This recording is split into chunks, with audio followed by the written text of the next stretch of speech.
Good evening, everyone. Okay, Jay has gotten off the lake.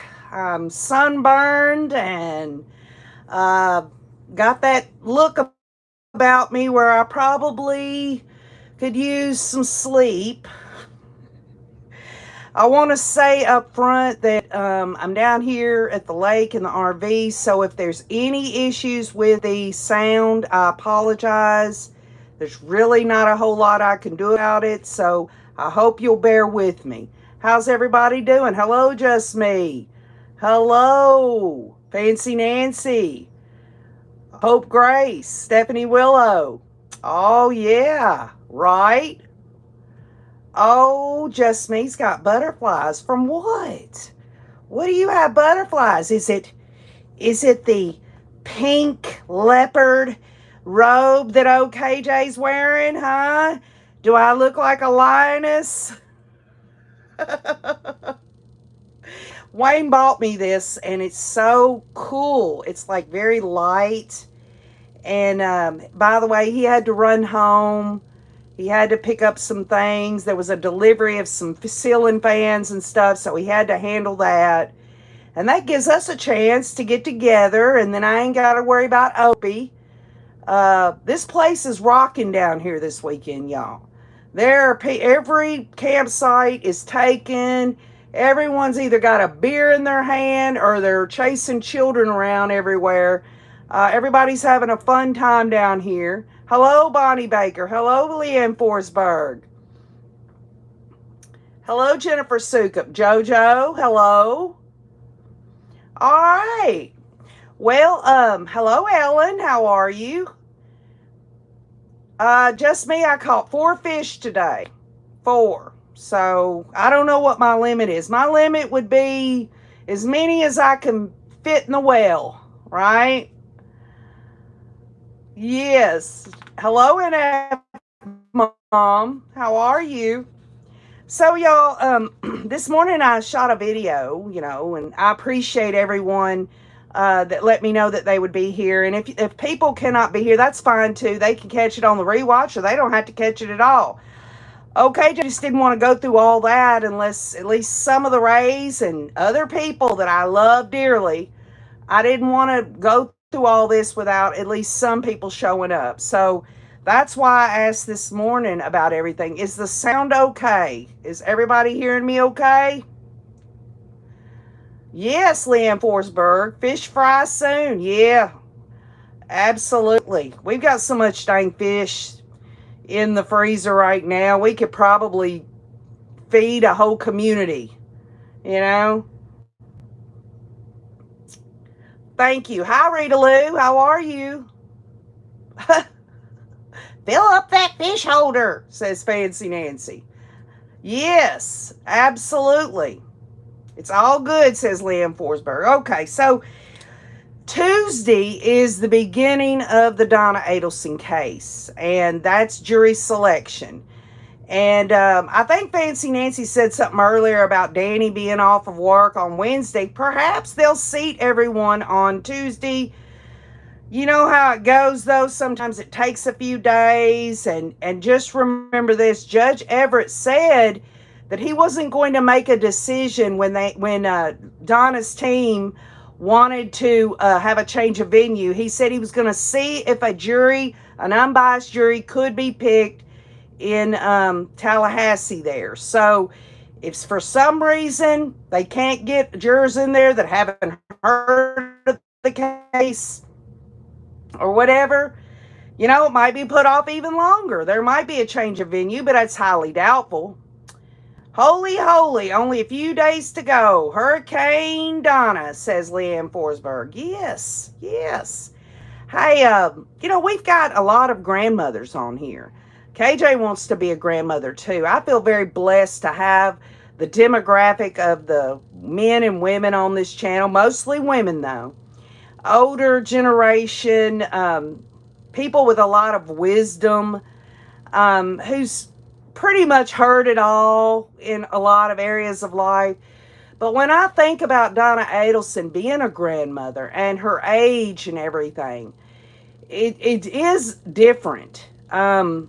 I can't recall someone going on trial for conspiracy to commit murder, which in Florida, that's, you know how in Idaho, if you get conspiracy to commit murder, it's the same as first degree murder. That's what happens. And what happened to Charlie Adelson is life in prison with no possibility of parole. So she's got the same charges as her son. And this, y'all, this woman had everything in the world going for her. We've done talked about it. I'm not going to beat a dead horse about it. But she was just thinking of this time that she has been in Leon County Jail and all of that. She could have been spending time with her grandchildren. She could have been spending that money with Harvey. She could have been doing so many things.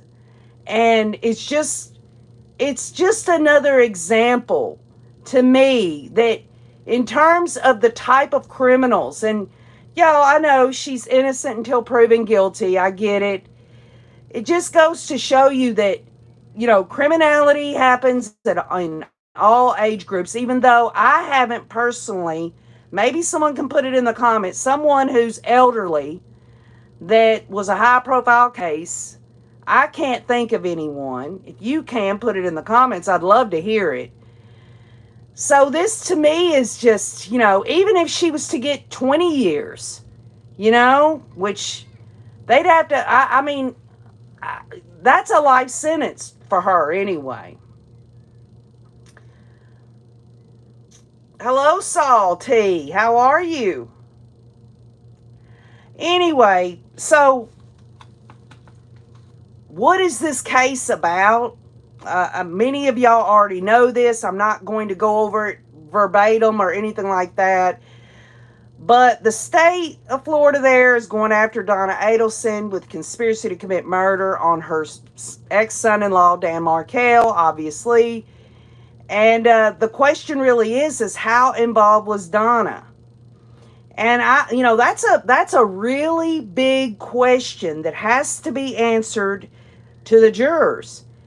And I thought, how can I just kind of really try to get down to it on whether or not Donna really was involved or not? And I thought, wait a minute. And I told y'all this morning that Charlie Adelson at his trial, he got on the stand there and he testified and he come up with this bullshit story and the jury didn't buy it.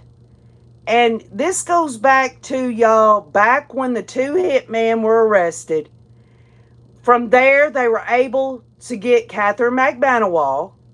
And from there, they got Charlie. From there, they're going after Donna. And whether Wendy and Harvey will go down the domino criminal road there, we won't know. But the latest news on Wendy is she will not. She will not testify for the defense. She does not want to be a defense witness. She wanted Judge Everett to quash her being a defense witness.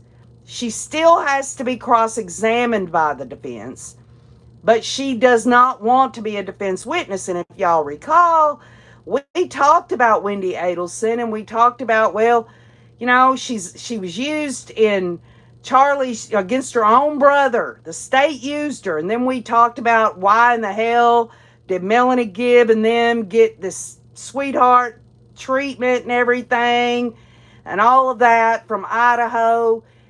And it's like every time any state here in the United States uses one of these people to get the big kingpins or whatever, those people just get away with whatever they get away with.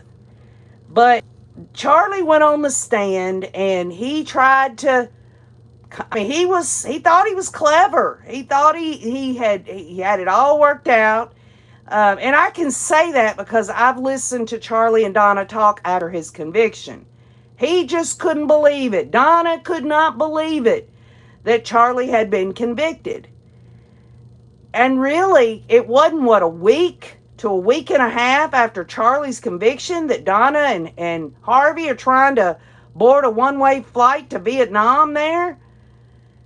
They knew that if Catherine Banawan, she got was it a mistrial or something, and they had to retry her.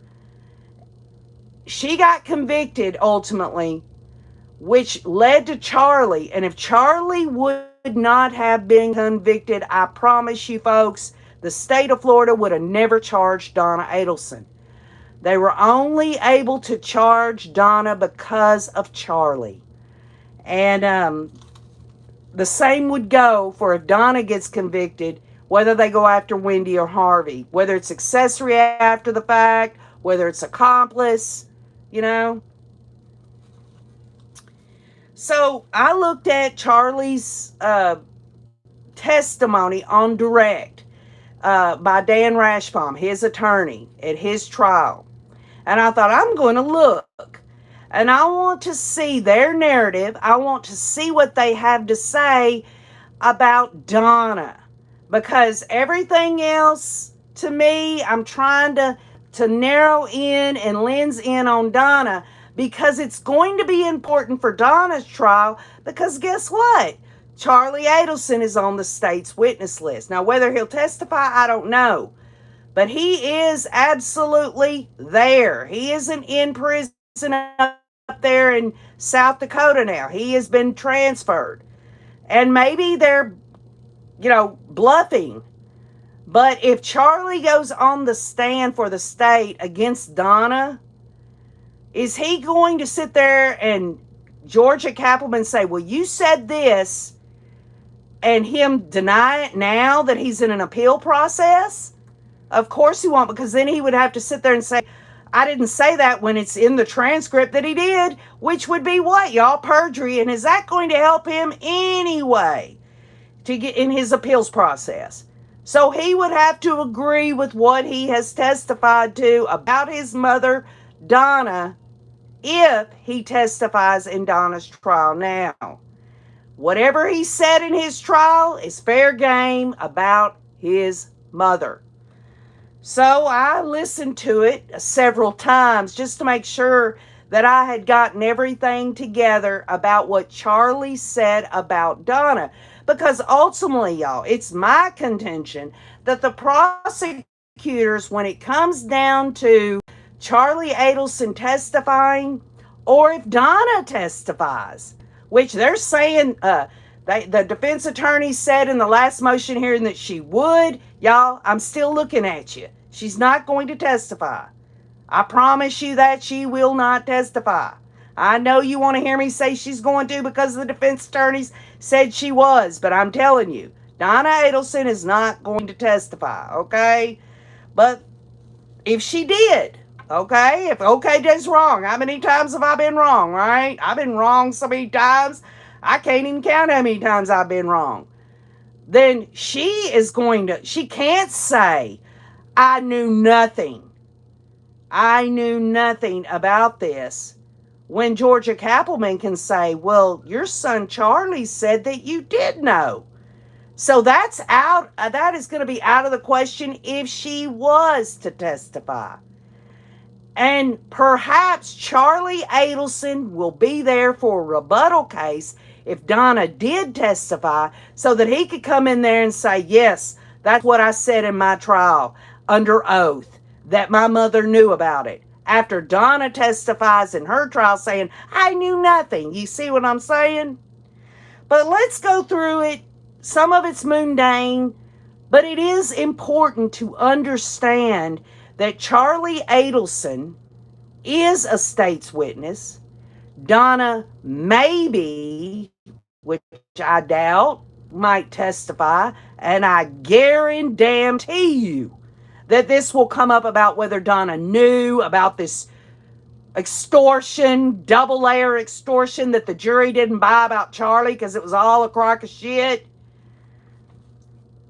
She would have to say, yes, I knew there was an extortion. Charlie was telling me he was being extorted by Latin Kings. The jury would have to believe that Charlie lied to Donna, and Donna really believed that, or Donna's lying on the stand. Either one. because he was not extorted. Okay? He paid these two hitmen. He used his girlfriend, Catherine McBanawa, as the go-between. It's as clear as crystal. His own voice on wiretaps, Donna's wiretaps, all of that. We'll get to it. But let's get started, shall we? K-Tech says this is going to be quite the show when the trial starts. Oh, yes. Oh, yes. And many people, K-Tech, want to see Donna testify, y'all. But I'm telling you right now, that would be, it would be absolutely just, I can't see her attorneys putting her on the stand. I can't see that. That would be such negligence. Fancy Nancy says, K-Tech, it's going to be a great trial. Donna's living on a strict lockdown in jail, says Salty. Oh, yeah. She was moved so she could get her little notebook thing in jail because they didn't have those at Leon County Jail anymore. She's got to be able to keep in touch with her attorneys. How many normal everyday people? And I'll even add this.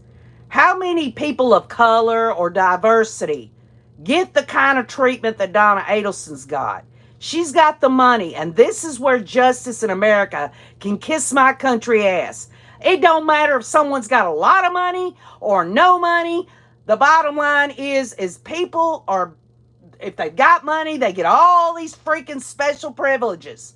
It's pathetic. Leanne Forsberg says Donna's acting days are over. Sorry, just me if I'm too loud. You know how I am.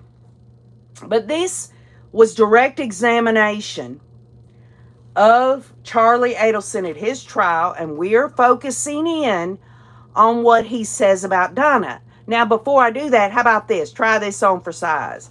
When the prosecution, and we won't go into that very much because it's just really comes down to this right here. Georgia Kappelman says to Charlie, she says these exact words.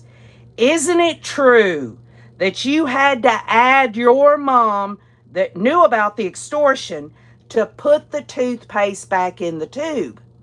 And Charlie says, no. And then she says, why would you bring your mom into this? Charlie Adelson says, I didn't want to. This, my friends, is the crux of this case, in my opinion. Whether or not a jury could believe, they didn't believe it for Charlie, but this is a new jury, y'all. This is a new jury that's going to be deciding about Donna. Whether or not this narrative that Donna knew after the extortion, Charlie told her, this explained away, y'all. Those checks that she was writing Catherine McBanawa, signing them and everything else when Catherine McBanawa was not working at the Adelson Institute for Aesthetics and Dentistry.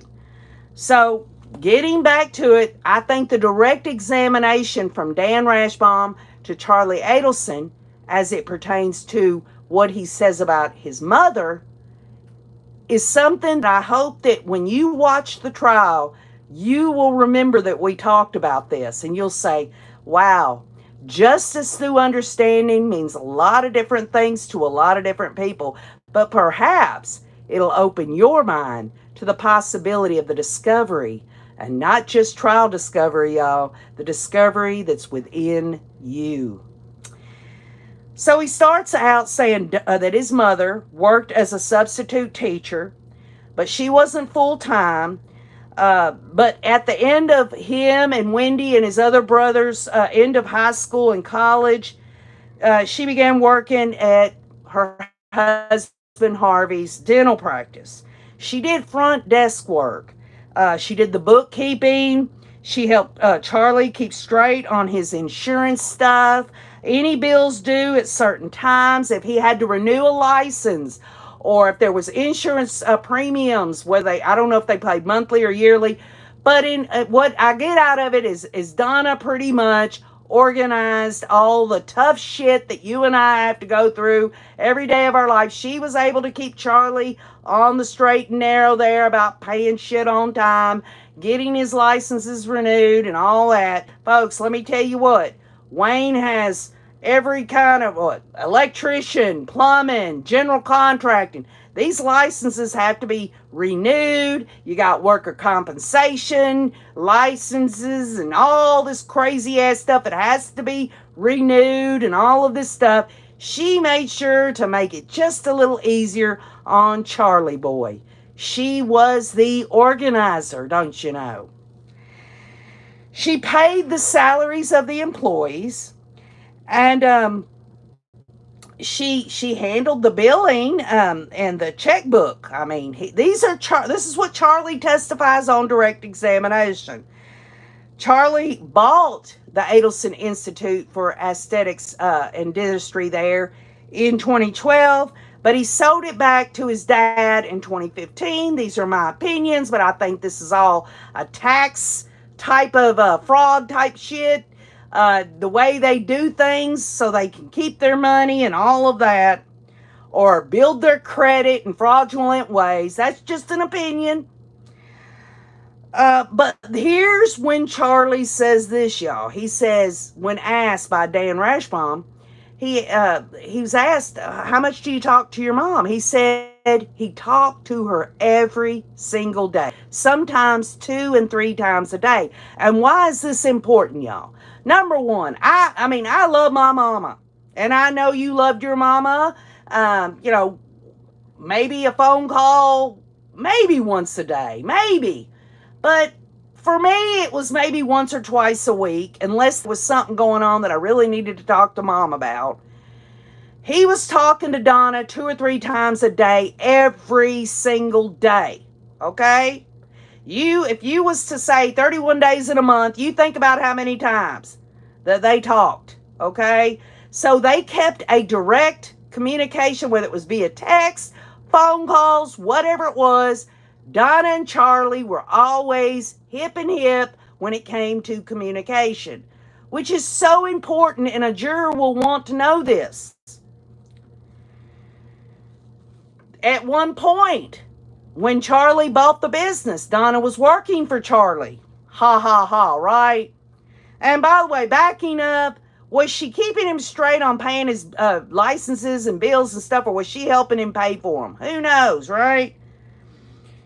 But she was very involved in business with Charlie, and also their personal life. Charlie said this on the stand. He said, sometimes we talk about things going on at the dentistry office. Sometimes we just talk about my personal life or what was going on with her.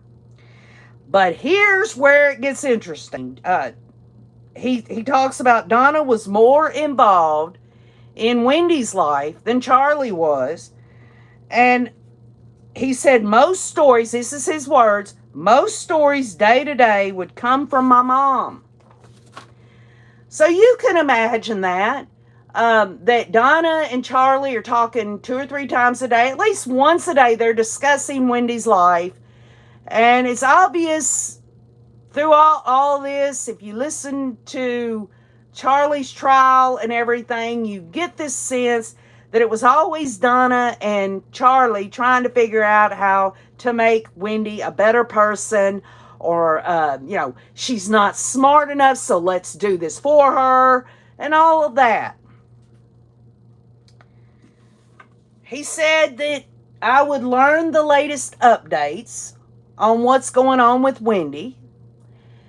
And here's where he says it twice through his testimony, but here's the first time, and I want you to really listen to what he says. He says 20% of Wendy's life and what's going on in her life came from Wendy, and 80% from my mother. Wendy was extremely stressed, and when Wendy was stressed, Mom was stressed, said Charlie. Quote, my sister would vent to my mom, then my mom would vent to me. They talked about relocation after Wendy's divorce. Of course, he says Wendy's divorce was no big deal to him. He loved his sister and all that, but it was Donna who was always just fretting about the whole thing and upset about it and everything else. He said, when asked about relocation, he didn't say it was so important to my sister Wendy.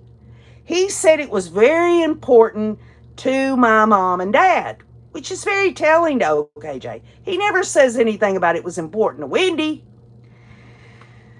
But when she was denied relocation, when her and Dan Markel went through this messy divorce and everything, and the judge said, no, this man deserves to have his kids, and if you want to divorce his ass, then you just need to deal with it, woman, basically.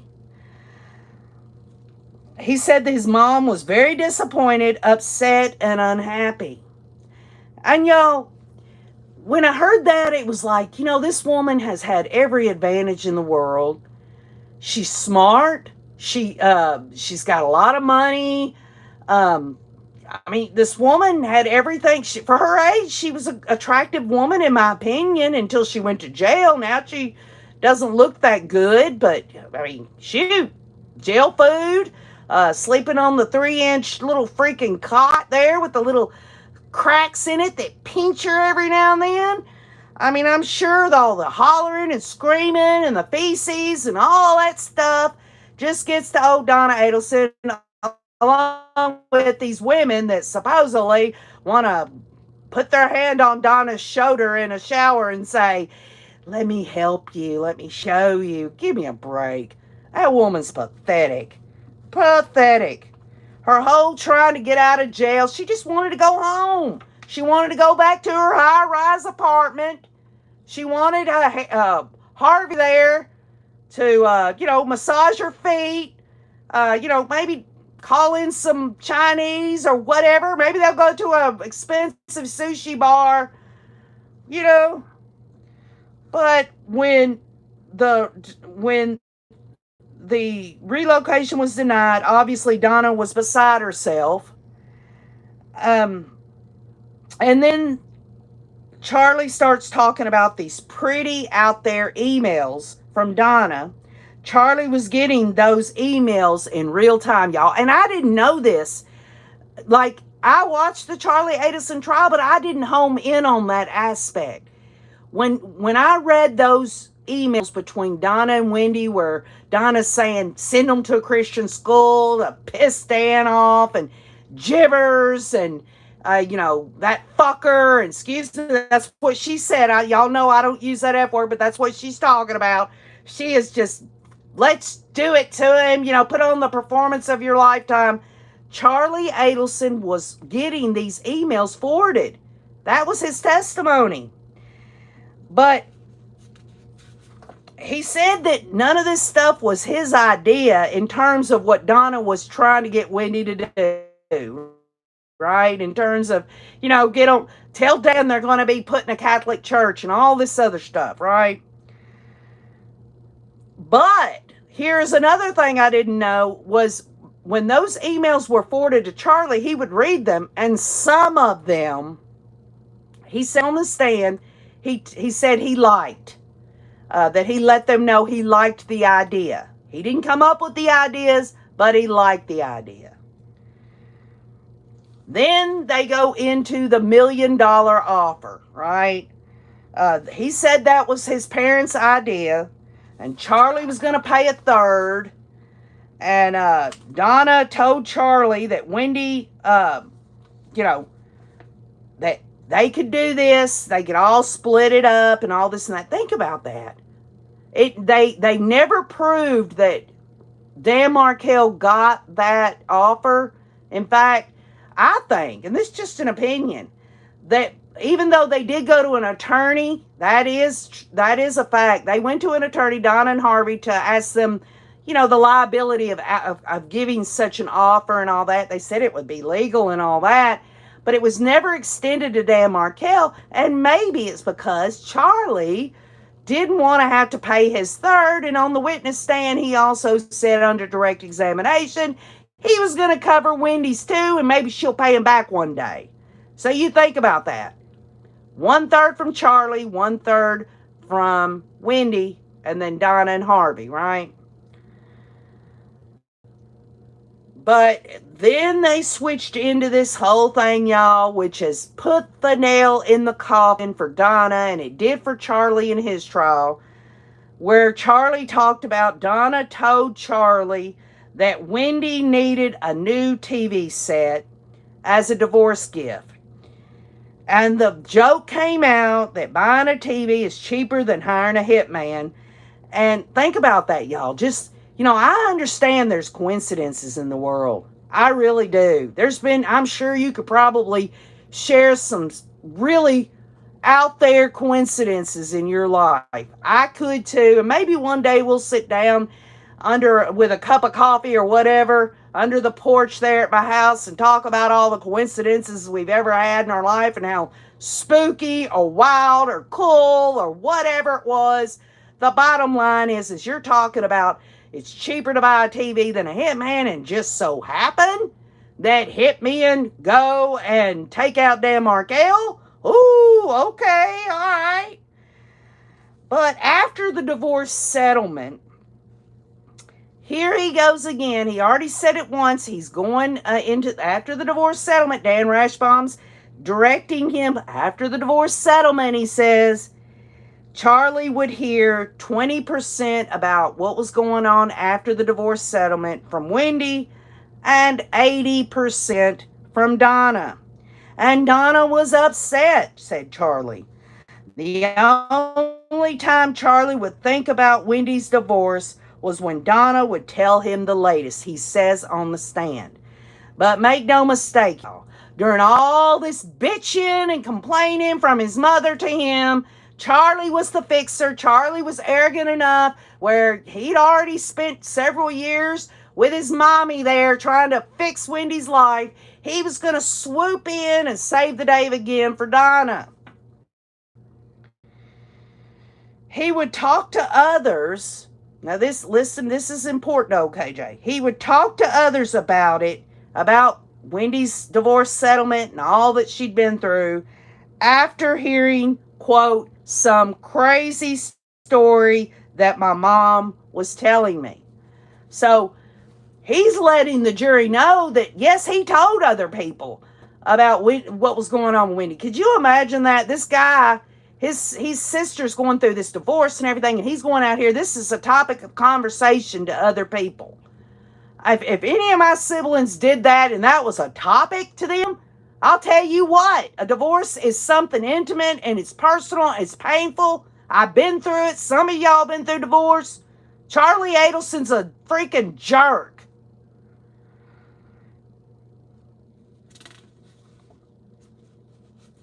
So now let's get into, and some of this doesn't have specifically to do with Donna, but it dovetails into Donna, and that's why I have to give context, okay? 8 times, all right? 8 times Katie was around Donna and Harvey. And he didn't go into detail about that, and I'm just curious to know. I know there's a picture out there of Catherine McManawal sitting at a beach table with Wendy at one point. I think it was the one and only time they hung out, I think. Now, tell me if I'm wrong. Katie never worked for Charlie or his dad, or, anyone having anything to do with the dentistry, which is important. Again, Donna's the bookkeeper. Donna's the one that holds the checkbook. Donna's the one that keeps everyone straight. Donna's the one that pays the employees. And this gets to the part where when Charlie started dating Katie, and, the way that he presents himself, the way Donna is, I don't know about Harvey, but maybe Wendy. I get more of their personality, Donna and Charlie's, than I do Wendy and Harvey's. But for sure, Donna and Charlie thought their shit didn't stink, okay? So, I'm not saying that Katie wasn't good enough for Charlie. What I'm saying is Charlie and Donna would have obviously said that Katie wasn't good enough for him. Number one, she already had children. There was things about her that had nothing to do with the upper echelon that Donna Adelson wanted for her children. Okay, I'm just telling you like it is. But in March of 2014, and remember, y'all remember, what was it? What was the date of Dan Markel's murder? Do anyone know? I've got it wrote down. If you know the date that Dan Markel was murdered, it was July. Let me see if I got it. July. Hold on, I'll tell you here in a second. Should be. Who knows the date that Dan Markel was murdered? It was July the 18th. Right, Hope Grace. I'm right then. July 18th of 2014. Okay? Keep that in mind. July 18th of 2014. In March of 2014, Katie texts Charlie, quote, "You mentioned me to your mom?" And the reason that was brought out is it pleased Katie because she wanted to get serious with Charlie. And, that's common sense. If a young woman's dating a guy and he doesn't want to introduce her to his mother, something's wrong there, okay? I'm not saying that a guy can't go out with a girl and just never, meet the mom or anything. But they had been going out for some time. I'm sure they were, doing it to it, if you know what I mean. He mentioned that Katie to his mom, and he said, yes, I had, and it made her so happy in March of 2014. March 11th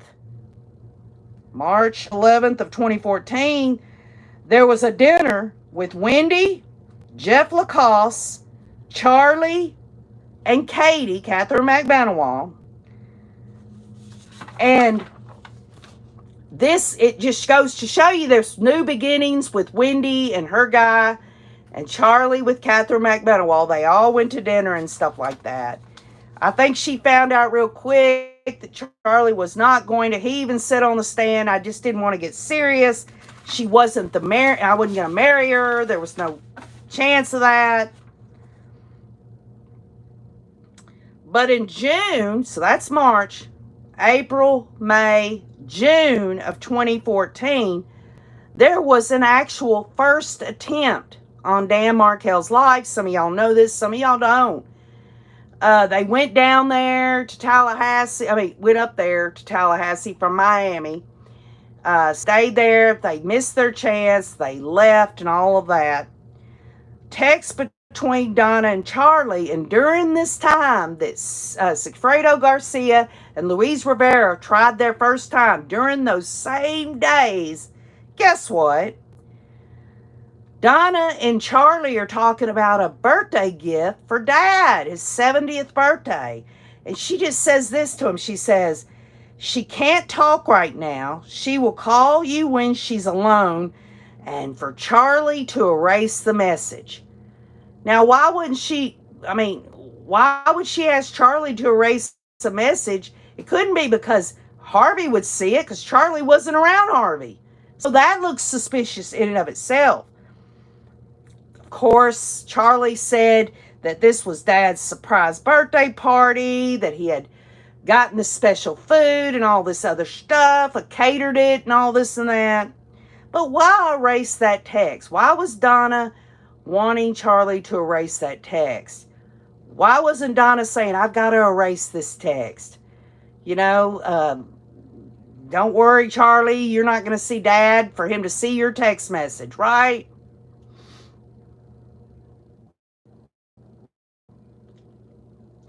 Wendy has stood firm that they knew Danny's schedule from his Facebook. There isn't anything more mindless. They drove 7 hours hoping his Facebook post would post his itinerary for the day. Well, happy 24/7. I like that, by the way. I wish I was happy 24/7, but I'm not. I'm a moody-ass country girl. But anyway, they're saying that there was no itinerary put on any social media platform that law enforcement could find that could line that up. But maybe you're talking about something that I don't know.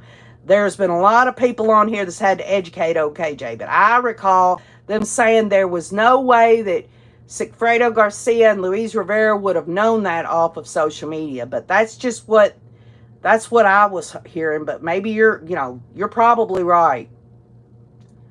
Leanne Forsberg talking about that text message that Charlie needed to erase, says destroy after listening or reading.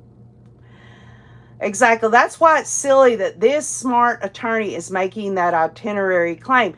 Right, Happy 24/7. So now I understand you a little bit better.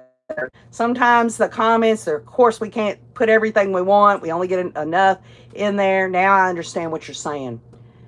Only Wendy knew as she testified, says Hope Grace. Well, I'll tell you what, Hope Grace. Donna Adelson's going on trial this week.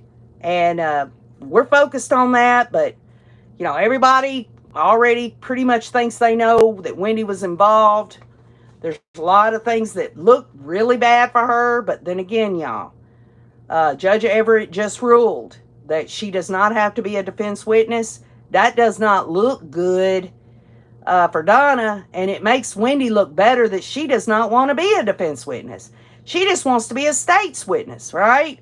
And the state is shielding Wendy Adelson, okay? Just as the state of Idaho shielded Melanie Gibbs, Zulema, and the rest of those nut jobs.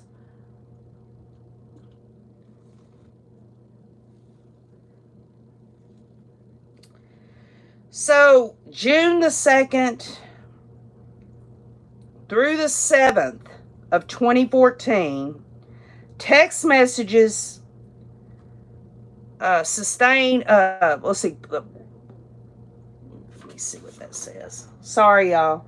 It's getting hot in here, and I got to turn the air off in here because it's so loud. If you've ever been in an RV, it sounds like a freaking, one of those jetliners.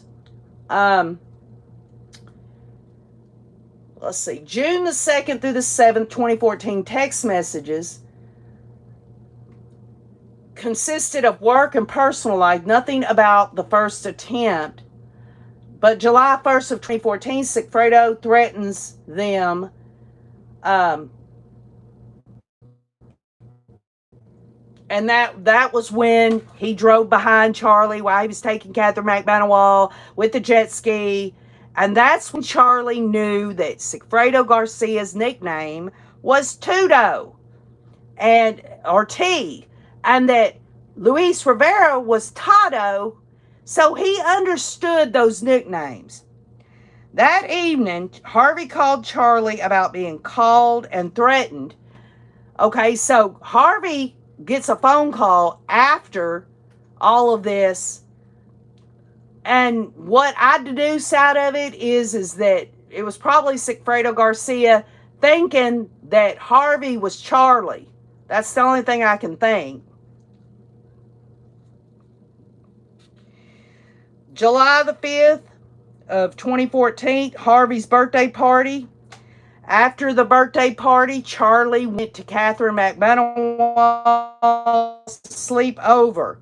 But he testified throughout his testimony on direct that he was so afraid of Sigfredo Garcia. Now you tell me, Sigfredo Garcia's got 2 kids with this woman. He's already threatened him. He's threatened Harvey. And here Charlie is going over to Catherine McManawal's to get him a booty call, okay, and spend the night over there. You think he's sleeping on the freaking couch? You think Sigfredo Garcia ain't could possibly go over there and melee him? It's just the way he does. Charlie testified on his own behalf. One minute he's saying, like, for instance, I didn't know when the bump happened what Tudo was. He knew exactly what Tudo was. July 18th was the day of the murder. There it was, y'all. July 18th, day of the murder, Charlie talks to Wendy. Now, remember me saying that he had talked to her 50-something minutes. I think at first I said 58 minutes, then I said 53, and then I said 50-something. In my mind, I thought they had talked over 50 minutes, okay? But when I listened to Charlie's testimony, it was like 23 or 24 minutes that he talked to Wendy Adelson the day of the murder, before it happened. Charlie testified that he talked to Wendy about his fight with Katie and the TV repair. You know, it's a lot cheaper to buy that TV than hire it, man. But here he is talking about TV repair. And they to make dinner plans with Katie. He was talking to Wendy about that. He heard from his mom when his mom texted him and said, "Call me ASAP." And that's when he says Donna told him that Dan was shot, which I think is a bald-faced lie. I think Charlie knew. I think Donna knew. Did they know the same time? It's possible. But I think Charlie knew before Donna. But saying that Donna called him to say, Dan has been shot, that's a crock of shit. Okay, Jay, all right? He talked to Katie. On the ride home. And that's when he was told the details. Donna gives Charlie her travel details for Tallahassee. This is when Donna sends Charlie a text message saying, outside your house. And Charlie says, on the stand, he's like, that doesn't mean what it means, outside your house. I mean, y'all, if someone texted you and said, I'm outside your house, and then, I mean, wouldn't you think they were right outside the house? Charlie says, no, she was just passing by. I'm outside your house. Give me a break, y'all. That's a crock of shit. And to top it all off, he responds that I'm 10 minutes out. So come on. Donna and Harvey absolutely, after Dan was shot, was traveling to Tallahassee to bring some mun. Bring that money. Bring that wet money that Donna washed. Charlie told Donna in the text message after she said outside your house, he says, text me when you're close. Donna and Harvey, y'all, is going down the interstate, and, right off the interstate, maybe a couple of miles down the road is Charlie's house. They're not going outside the house. They're just traveling by, and Charlie just wants to know us. Give me a break, y'all. That's so stupid. It's the stupidest, lamest excuse. Why this guy thinks that that's going to fly, I don't know. Salty says Adelson hired Jackie Fulford, a former circuit judge and chief assistant state attorney. Well, I didn't know that. Well, Salty, I think, is it Fulford or the other one that had gotten into some trouble a while back? Somebody put it in the comments. Their story literally backfires, says Happy 24/7. Tells that they talked, reacted to something at all times in a way they cannot explain. Exactly. There's always some kind of bullshit that someone's trying to feed somebody. But that doesn't mean, if it's possible, right? It could be possible, but is it common sense? Is it something that a juror's like, outside your house, does that mean they're just driving by? I mean, come on, y'all. Oh, Leanne Forsberg says, yes, KJ, that was her. The Fulford woman, she was dismissed as a judge. Somebody tell me why she was dismissed again. I forgot. Or I don't even know if I knew. Somebody had said there's some shady shit going on. Just Me says, and she works out of a funeral home. You sure she's not an ambulance chaser? Get the double whammy going there, Just Me. She follows the ambulance. The person's dead in the back. They go from there to the funeral home. Get it? It's a true story, says Just Me.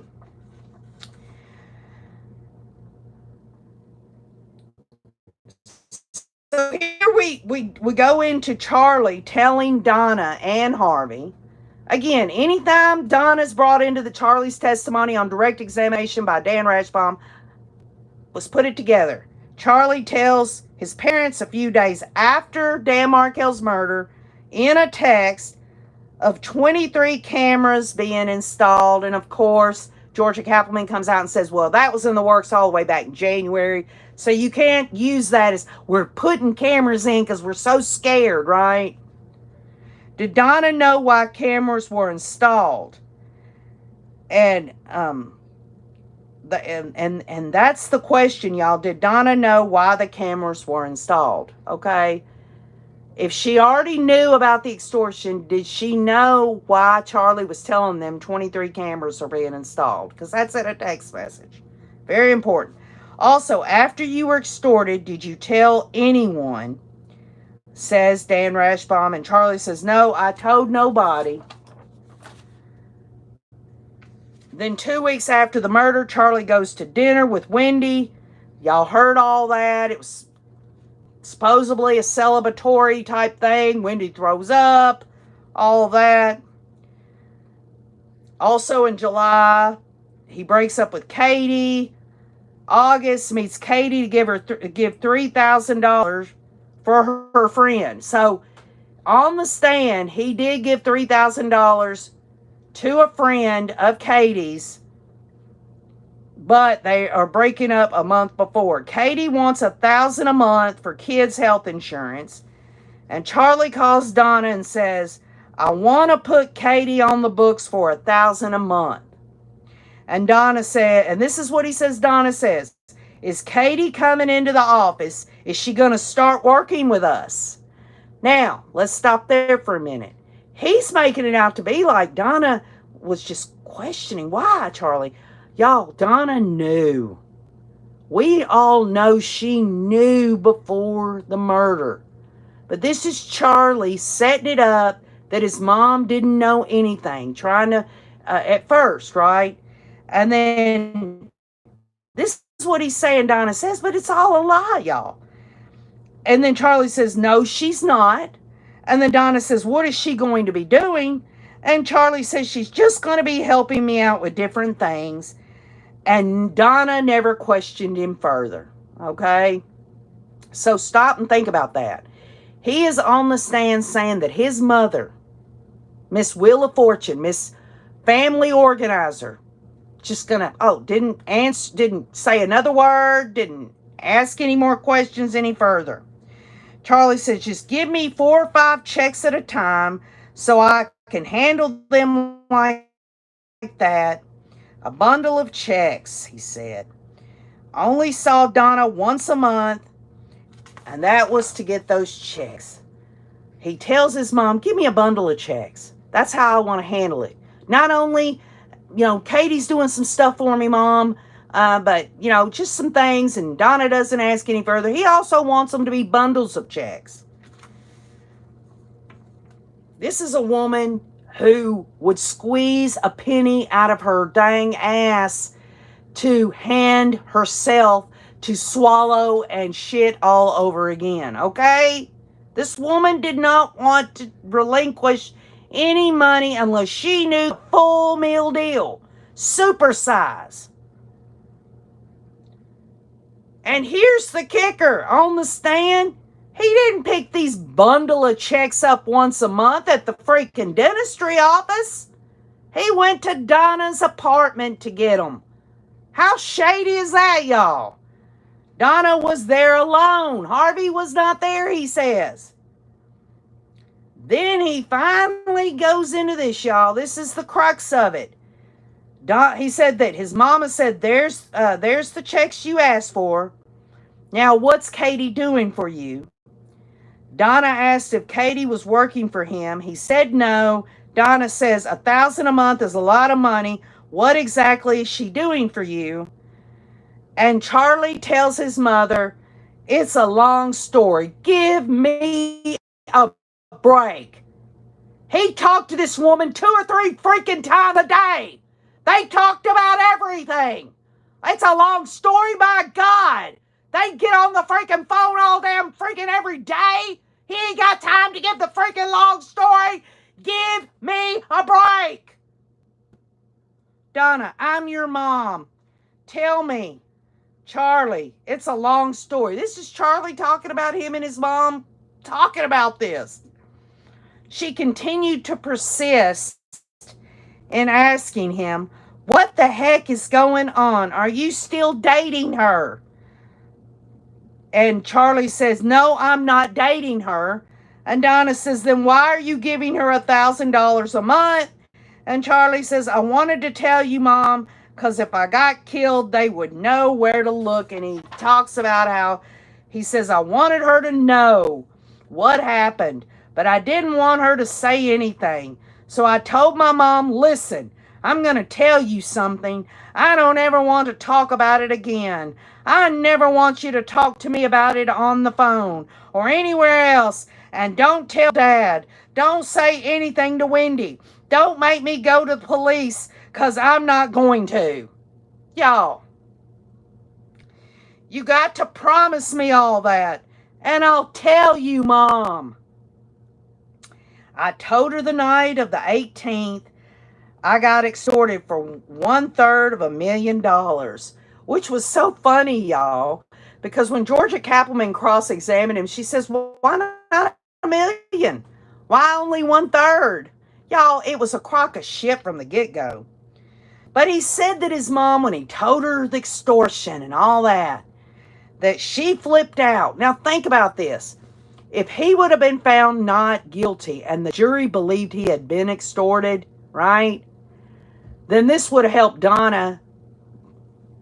Well, it would have helped Donna. First of all, she wouldn't have gotten charged, because Charlie had to get convicted in order for Donna to be charged.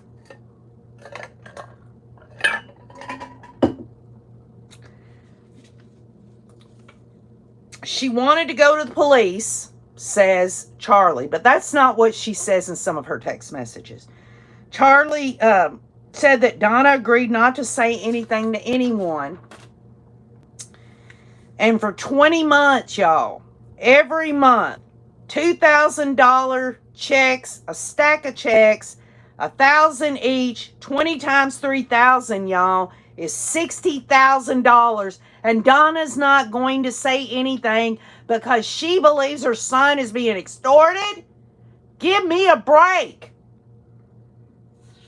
Also, Harvey Adelson's Lexus given to Catherine McManawal as a gift. Donna has no say-so in that either. She's so scared for Charlie. She's so scared, and here's the ticker, y'all. If she does testify, or if her defense tries to make it look like something like that, a jury's already said that's a crock of shit in Charlie's case, right? I'm not saying this jury couldn't buy it, but I am saying that it's so out there. You know, a payment plan? Give me a break, y'all. I mean, it didn't work. These people thought that their arrogance, they had this, this tunnel vision. You know what their tunnel vision was? We can get away with this. We can pay for this to happen to Dan Markell. And yet they don't take the time to say, well, okay, we're going to hire these hitmen. This is going to happen. And then all this, we're going to see the grandkids and Wendy get to come to South Florida and all that. They don't stop to think that the police are going to say, who would want this done? Who would want this done? They don't stop to think about that.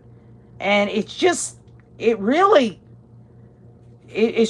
just shows you the stupidity of these highfalutin people who think that they know it all. We're talking common sense here. Alpha Femme X-Teen says they're all spoiled and entitled. Alpha Femme X-Teen also says periodontists and endodontists are specialists that make more than regular dentists, comparable more to an oral surgeon. Happy 24/7 says not one human would go and hurt someone you don't like 7 hours away, expecting a possible pay-as-you-go plan return. Not one person. Salty says it's all about the money to these people. Just Me says it's always worked before, right? I'm sure all they had to do is throw money at it, huh? So, the gifts, and all of that, keep Katie happy.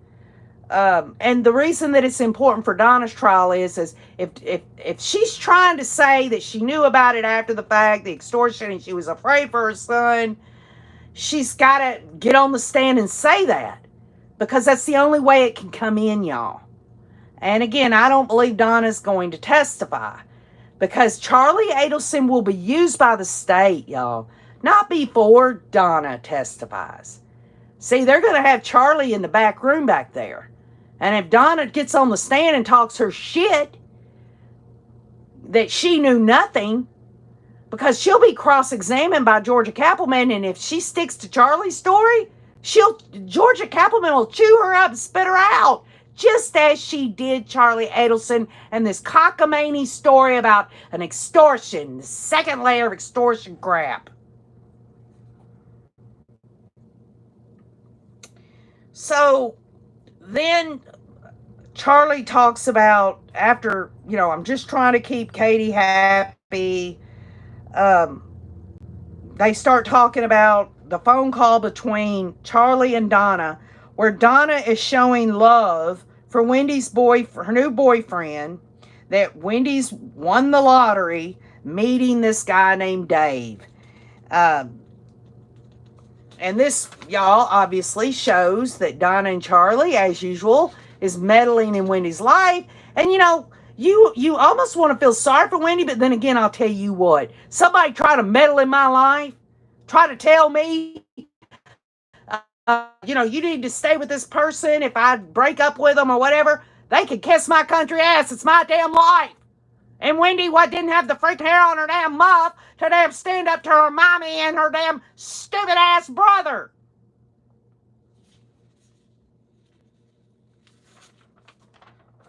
I mean, when you're talking about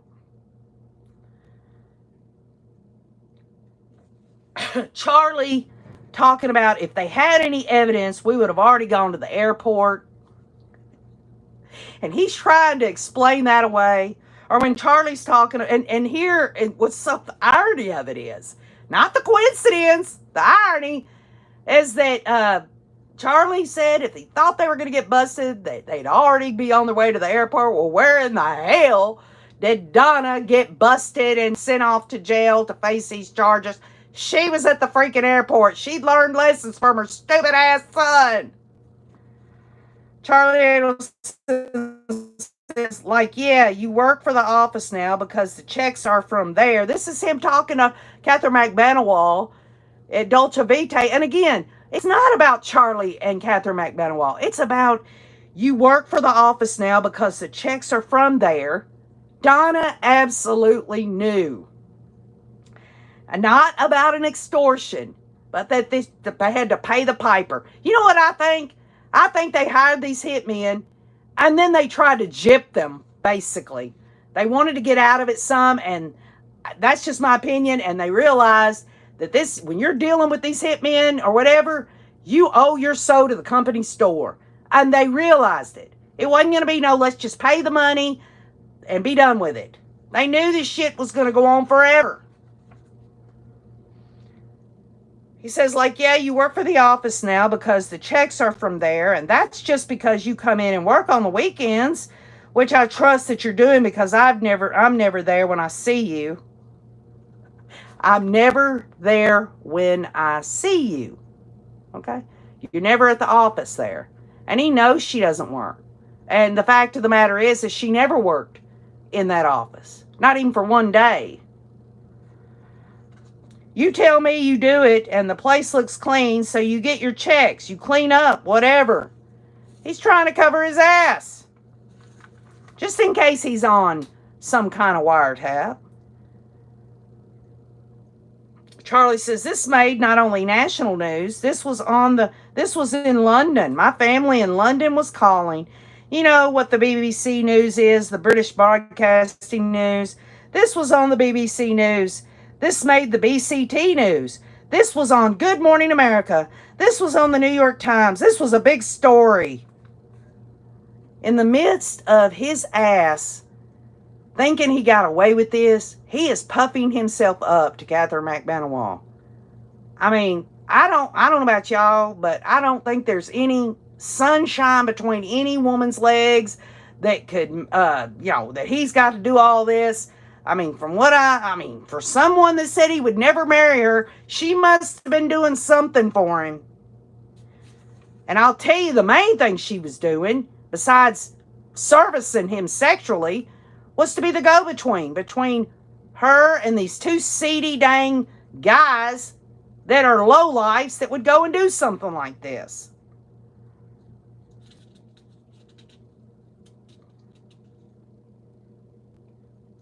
He says, well, guess what? I don't have anything to do with what happened down there. I don't know anyone who does. I don't know who Tudo even effing is, okay? He says this in the wiretapping, yet he is on the stand saying that Tudo and Tato were nicknames for Sigfredo and Louise there. So he just contradicts himself. And it's obvious to me that he must think, and he has kind of said it in a way on his jail phone calls with Donna, that these jurors on his trial didn't have any freaking brain cells. He must think these people would believe his crock of crap.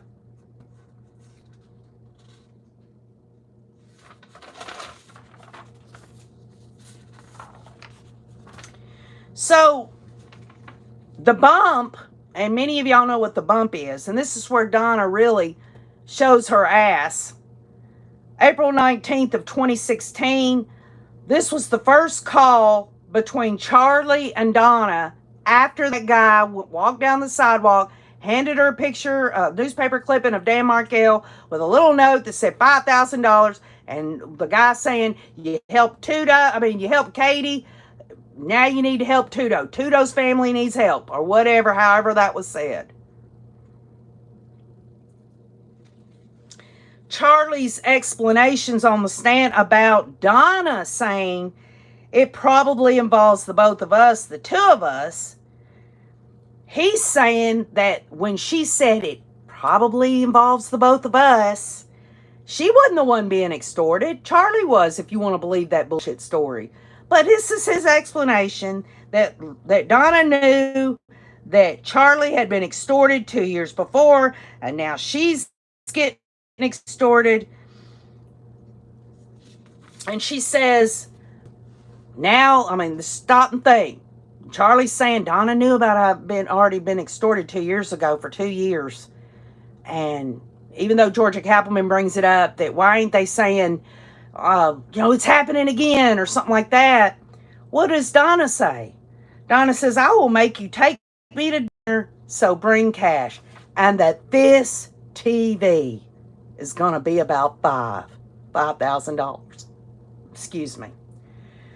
$5,000. This TV. And even in the jail phone call, Charlie tells Donna how stupid, she should have never said that.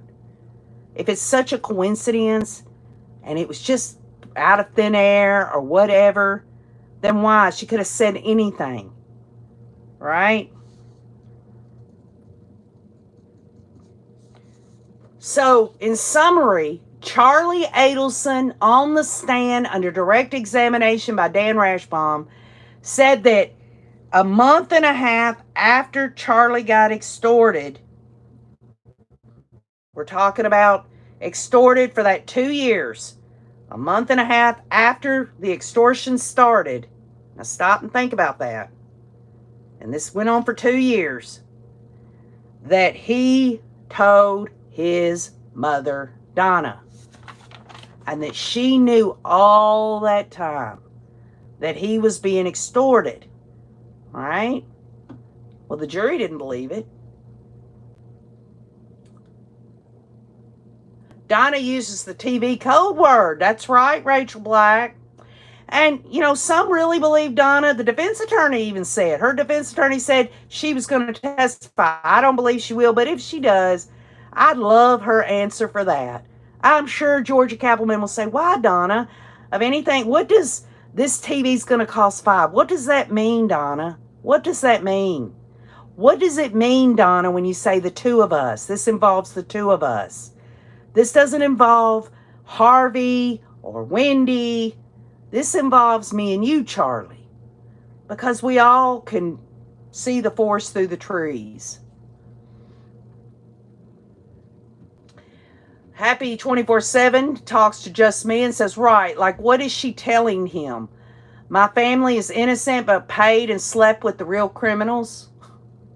Kim Nick says, why Do people think they can get away with it? Of course they do, Kim. You know, Dan Reichbob didn't think that whole jury would believe the extortion thing. He was only hoping for just one damn idiot on that jury to have a doubt, right? To have some doubt. That's why Charlie took the stand. Now, is Donna in such a precarious position like Charlie was? Why, I mean, Donna was on that bump. She was on the wiretap. You know, they've got what they've got on Donna. They've got the fact that Donna would have to talk to a jury and say why she didn't question why Charlie kept asking her for bundles of checks. Of course, Charlie says she eventually found out. He finally told her when he went to her apartment. I don't know how long. I guess Georgia Cappleman can say, so Donna, how long were you giving Charlie these bundles of checks before you just couldn't stand it anymore and had to know the truth about this extortion that doesn't exist? Hi, Judy Freese.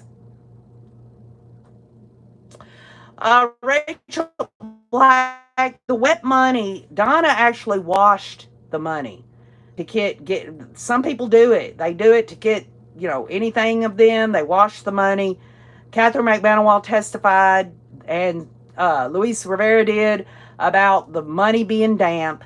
Obviously, the money also was, some of it was stapled, which was something that Charlie Adelson did in $100 bills in $1,000 increments. Money laundry, says Just Me. Hi, Cindy Bullock. So, OKJ got that out of Charlie Adelson's testimony in his trial. And he hoped so much that the jury would find him not guilty. And again, y'all, had he been found not guilty, if they would have believed his load of crap, Donna would have never been charged. Never been charged. So her attorneys have got to realize that if it didn't work with Charlie talking about extortion, then how can it work for Donna? And Donna's involvement in all of it. Georgia Cappleman's going to have to sell that Donna absolutely was the one that got Charlie involved in all of this. Some say Charlie was the mastermind. Others say Donna was the mastermind. In my opinion, if Donna would have not been going to Charlie, whining and complaining and bitching about Wendy and Dan Markel, calling Dan Markel an effer and all this stuff, Charlie coming in to swoop, he would have never done anything. He would have never went a step further to do it. I believe that it wasn't Donna coming to Charlie and saying, Charlie, I want you to hire a hitman. I think Charlie absolutely had the idea of the hitman, and he presented it to Donna, and Donna signed off on it. Not only monetarily, but she backed him. Think about it like this, okay? Would Charlie do this without help from Donna? And Donna didn't know that Charlie was going to hire these hitmen? And somehow Charlie in his mind thought, well, Mama will never find out that I did it. It'll just happen and we'll just go on with our life. Well, if it wouldn't be because of all the things that they've got on Donna doesn't line up to her not knowing. And then how about this? If Donna and Charlie, which I believe conspired to murder Dan Markel by hiring these hitmen and getting Catherine McManawal as the go-between in terms of all that, they really thought they were going to get away with it if you believe that Wendy was involved, or if you believe that Wendy wasn't involved, because if Wendy wasn't involved and she found out that her mom and her brother did this, wouldn't you think that that's how things... Yes, she tried to take up for him when she took the stand in Charlie's case, but she also said what she did in the police interview, and she couldn't backtrack on that. She doesn't want to be a defense witness now, and maybe it's to keep her own ass out of trouble, or maybe she's pissed off. Doesn't want nothing to do with Charlie or her mom anymore after what they did. Who knows? I'm not taking up for Wendy. I'm just saying, you got to look at, unless you There are some things that is circumstantial that you can look at to say that Wendy was involved. But by God, Wendy was not part of any wiretaps that showed that Wendy knew anything, or was, and if there was anything, y'all, if there was anything that the state thought Wendy was involved in on this murder for hire, or that she knew before it happened, whether an accomplice or even knowing after the fact, do you think they would make a deal with her for her to be a state's witness against her own brother and now against her own mother? Maybe they know a little that Wendy might have known, but they just want to get Charlie and Donna. Who knows? Right? Alpha Femexine says, I feel bad for her kids, likely brainwashed and missed a whole life of memories with their dad and his family. Exactly.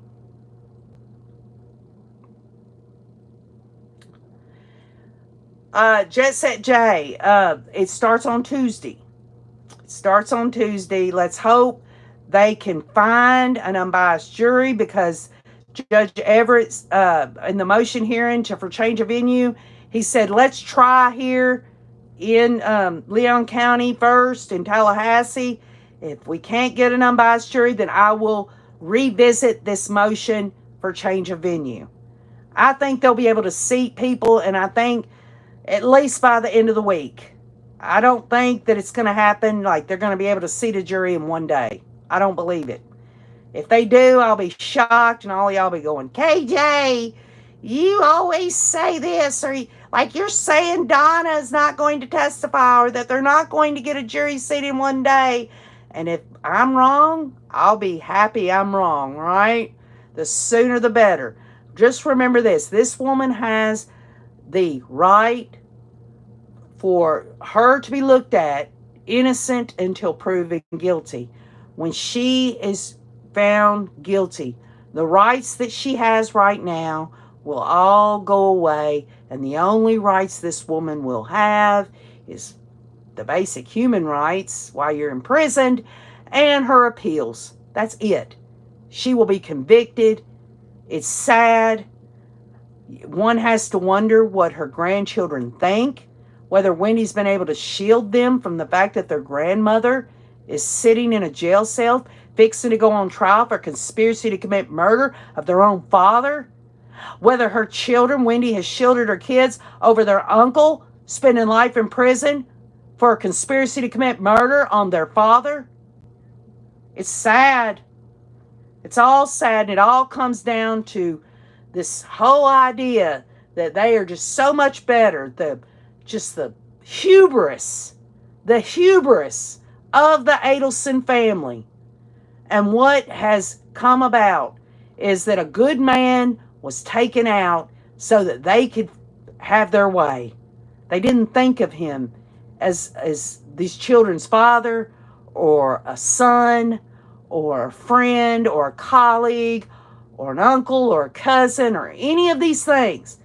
All they saw Dan Markell was someone that was in the way of them getting what they wanted. And they were willing to pay whatever they could pay. They tried to get out cheaply, though. Don't you find that interesting? Charlie only paid $138,000 of the third of $1 million that he owed. You know, I guess he was probably happy that the bump happened so that he could stop. When Sigfredo Garcia and Luis Rivera got arrested, that's when he stopped paying. It's pathetic. So pathetic. And Sam Willow is correct, y'all. There is some minor circumstantial evidence that looks like Wendy's guilty as hell. But that's not enough. And the state probably knew it wasn't enough, and they would rather, because they knew they wouldn't get Wendy convicted, use her against her own brother and mother. How bad does that look? Sam Willow says that there isn't any evidence against Wendy. As much as people don't want to hear that, that's my opinion. Sam Willow says it too. There's just none.